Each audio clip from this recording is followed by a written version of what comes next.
Olá, bem-vindos. Meu nome é Marla. Essa é a aula 20 da disciplina Biologia Celular. Vamos falar sobre as junções celulares.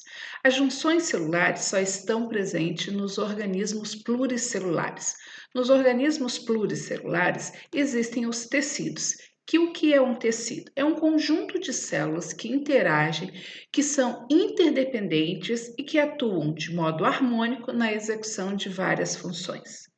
Para ser um tecido, é necessário ter adesões entre suas membranas, ponte citoplasmática. Hoje vamos falar dessas adesões, começando com as adesões entre células, adesões intercelulares que não têm participação do citoesqueleto, como, por exemplo, as interdigitações, que é um conjunto de invaginação e evaginação de membranas celulares de células vizinhas.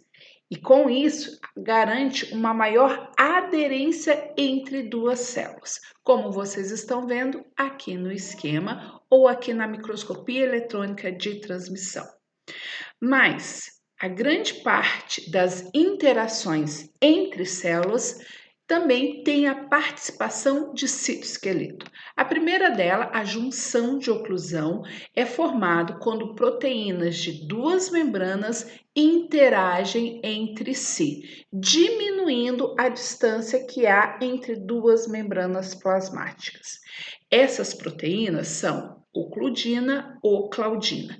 E no local onde elas interagem, a distância entre duas membranas fica menor. E essa junção, vou fazer uma analogia com um fecho. Aonde acontece essa junção, diminui a distância e promove o quê? Uma maior adesão entre duas células. Como o nome diz, permite uma oclusão deste espaço.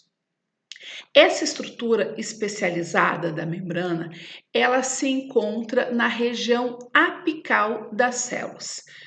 Por exemplo, neste caso de uma célula epitelial, aqui está a junção de oclusão. Dando um aumento, nós podemos ver que é necessário a interação entre proteínas da membrana plasmática, ocludina e claudina.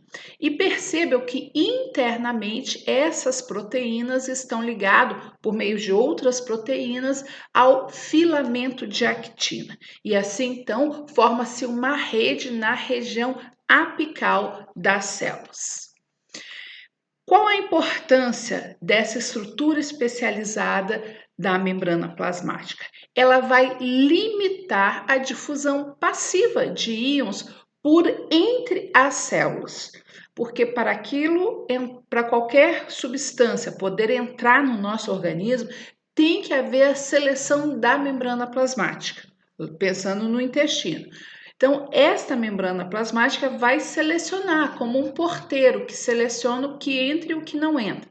Contudo, se essa substância passasse por entre as células, entre duas células, não haveria um controle. Por que não passa? Porque esse espaço é vedado pela junção de oclusão. Além disso, a junção de oclusão ela é muito importante na manutenção da polaridade celular. O que vem a ser polaridade celular? Aqui vocês estão vendo duas células, três células, e essa região abaixo é o polo basal e a região em cima apical. As proteínas que estão aqui no polo apical, elas têm funções diferentes das proteínas que estão no polo basal. Por exemplo, considerando que esse seja um enterócito, as proteínas que estão aqui no polo apical, elas são importantes para fazer o transporte daquilo que está na luz do intestino para dentro da célula. Já as proteínas que estão no polo basal, elas vão ser importantes para transportar o que está dentro do enterócito para fora, para atingir a corrente sanguínea. Então, as membranas plasmáticas das nossas células, ela não é uniforme, ela tem uma constituição química diferente. E para manter proteínas do polo apical no polo apical, é necessário um fator limitante. Porque vocês lembram que a nossa membrana é um mosaico fluido, onde as proteínas e lipídios podem se movimentar na membrana plasmática? Por que as proteínas da região apical não vão para a região basal? Porque aqui nós temos a junção de oclusão que impede este movimento das proteínas pela membrana plasmática. Outra função da junção de oclusão a gente pode ver numa célula especial, que é as células das bexiga. As células que revestem a nossa bexiga são células especiais, células do uretério, e ali tem uma célula mais que especial, a célula de Hackett. Esta célula, ela tem a capacidade de impedir que o que está dentro da luz da bexiga entre no nosso corpo novamente. Afinal de contas, a bexiga é um reservatório de urina. Ali tem uma concentração salina grande, tem excretas que a gente não quer que retorne para o nosso corpo. Então, essas células aqui, as células mais superficiais da bexiga, elas são ricas em junções de oclusão. E essa junção de oclusão, ela impede que esses excretas retornem para o nosso corpo utilizando esse atalho, que seria o espaço entre duas células. Isso, então, não vai acontecer. Mas será que é possível vencer essa barreira de oclusão? O raciocínio é o seguinte: a junção de oclusão nada mais é do que proteínas da membrana plasmática unidas fortemente entre si e internamente com o citoesqueleto. Então, para romper esta barreira é necessário separar essas células. Então, uma forma, por exemplo, trazendo para vocês da barreira hematoencefálica, é fazer o quê? O que vai fazer com que as células se separem? Por exemplo, utilizar uma solução hiperosmótica, uma solução salina com bastante sal. Na presença de uma solução hiperosmótica, as células vão fazer osmose. Com isso, elas vão diminuir de tamanho. Quando elas diminuem de tamanho, elas se afastam. Então, a ocludina e claudina não tem como mais permanecer unida, elas são separadas.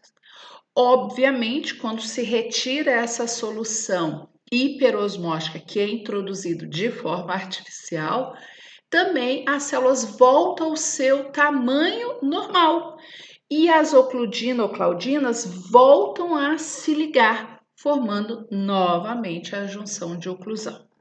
Um outro exemplo prático da presença dessa junção de oclusão e sua grande importância é no nosso intestino. Então, aqui nós temos os enterócitos e os enterócitos são ligados por muitas junções de oclusão para evitar que substâncias entrem entre as células. Vão entrar? Vão entrar, mas através do controle da membrana plasmática lá da região apical. Acontece o seguinte, algumas pessoas que têm a doença celíaca, o que acontece com o glúten?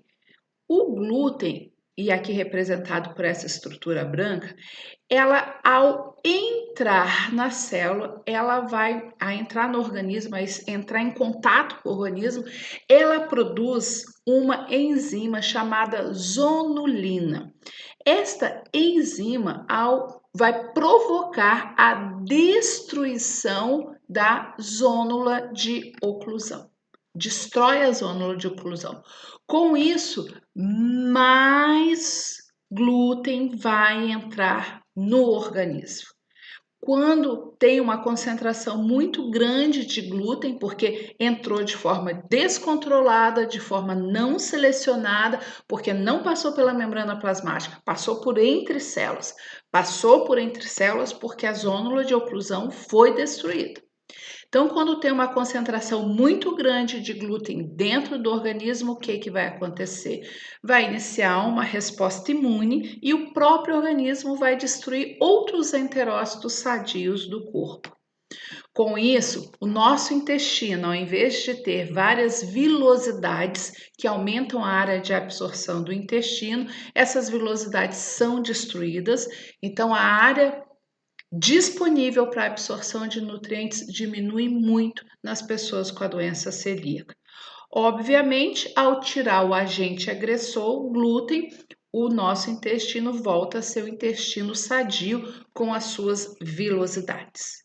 Então, até agora, nós vimos uma junção intercelular que está ligada ao citoesqueleto da célula, junção de oclusão. Além da junção de oclusão, tem a junção aderente. Então, explorando o esquema, que nós temos a junção de oclusão ligada internamente à actina, e aqui tem a junção de adesão ou junção aderente, também ligado internamente ao citoesqueleto. Como vocês podem ver, ambas junções, eles formam um grande cinturão em volta da célula. Aonde estão essas junções? Na região apical das células, geralmente células de revestimento. Qual a diferença da junção de adesão para de oclusão?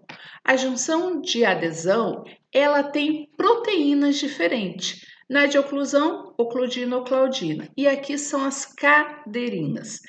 As caderinas são de vários tipos, não vamos chegar nesse nível, mas elas são um grupo de proteínas diferente das ocludinas ou claudinas. Também são proteínas transmembranas, também estão ligadas à actina. Funções dessa junção de adesão. O nome já nos indica, né? Bom, mas uma das suas funções é a mesma da junção de oclusão. Sim, ela também colabora na manutenção da polaridade celular. Polo apical de uma célula tem que ser diferente do seu polo basal. A constituição química da membrana plasmática é diferente e essa diferença tem que ser mantida. Outra função, e essa sim, a mais esperada, é que ela una fortemente as células entre si. Mas percebam neste esquema que a união das células se dá através de células do mesmo tipo. A gente diz células homotípicas, tipos iguais, e não entre células do tipo diferente. Então, serve para adesão entre células do mesmo tipo. Por quê? Existe uma necessidade de reconhecimento celular. E sabia que as caderinas só se reconhecem se for do mesmo tipo? Lembra que eu falei que tem vários tipos de caderinas? Pois é, elas só vão se reconhecer entre si e se ligar fortemente se for do mesmo tipo. Então, nós vimos junção de oclusão, junção de adesão, ambas na parte apical, ambas formando um cinturão em torno da célula e ambas ligadas à actina. A diferença? O tipo de proteína transmembrana, uma era ocludina e claudina e a de adesão, as caderinas. Vamos falar agora do terceiro tipo de estrutura de adesão intercelular, que são os desmossomos. Recorrendo novamente ao esquema que nós temos oclusão, adesão, actina ligada. O próximo tipo é o desmossomo. Como vocês podem já observar nesta imagem, o desmossomo está ligado a um outro tipo de citoesqueleto. Agora, este tipo de estrutura especializada da membrana plasmática está ligada aos filamentos intermediários. Como nós já sabemos, filamentos intermediários são de vários tipos, conforme a célula que estamos falando. Outra diferença que tem dos desmossomos para a junção de oclusão e junção aderente. Vocês podem ver que a adesão e oclusão formam um cinturão em torno da célula e na região apical. Já os desmossomos são como os botões e eles estão distribuindo em várias áreas das células. Então, ele não forma um cinturão, ele forma pequenos botões distribuídos pela célula.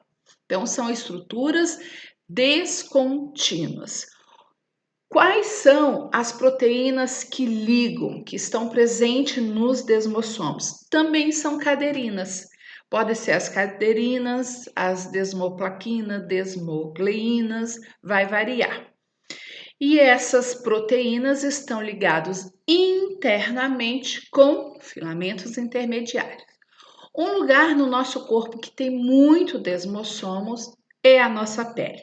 A nossa pele é formada pela epiderme e pela derme. Na epiderme, o tipo celular que acontece em maior quantidade é o queratinócito. É esse que nós estamos vendo aqui em microscopia óptica e aqui no esquema.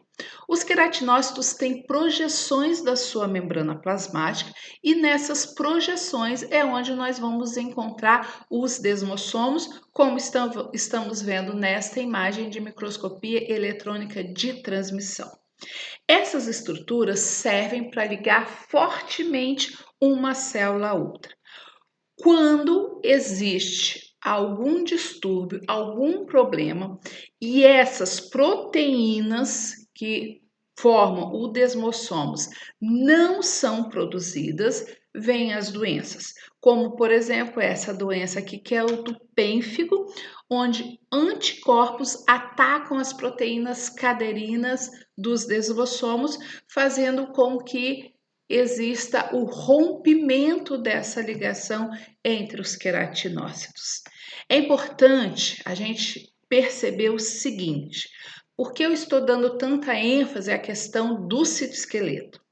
Porque de nada adiantaria ter proteínas na membrana plasmática se essas proteínas não fossem ligadas internamente a um citoesqueleto. Qualquer força que fosse exercida nessas proteínas, elas iam sair da membrana plasmática.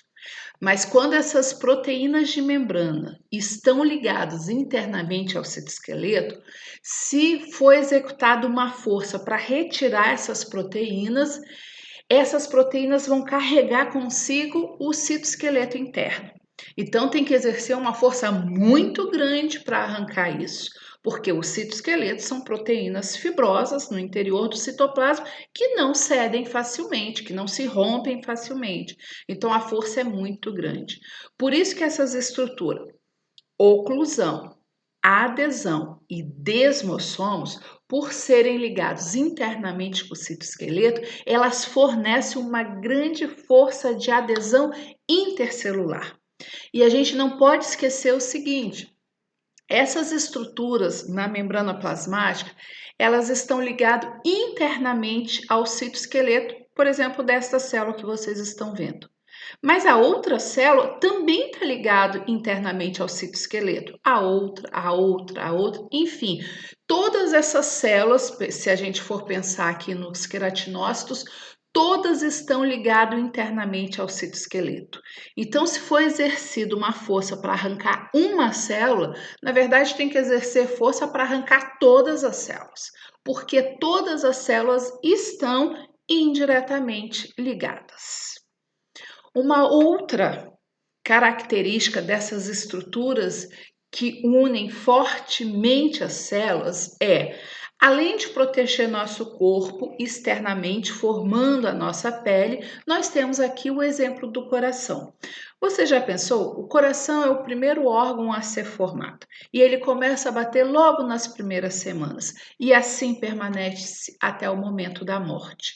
Como que as células do coração não se rompem? As células estão fortemente unidas e nós estamos vendo aqui nessa imagem essas estruturas aqui, ó, que são os discos intercalares.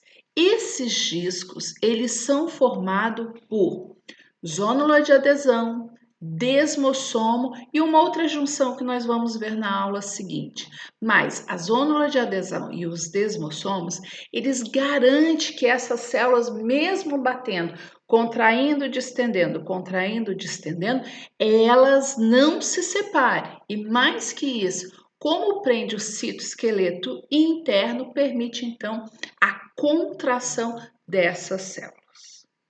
Até agora, nós falamos de adesões entre células. Agora nós vamos falar da célula com a estrutura que fica embaixo, que é a membrana basal. Uma delas, junção de adesão focal. Então aqui nós temos a célula com todas as suas junções intercelulares. Agora nós vamos falar da célula com a membrana basal.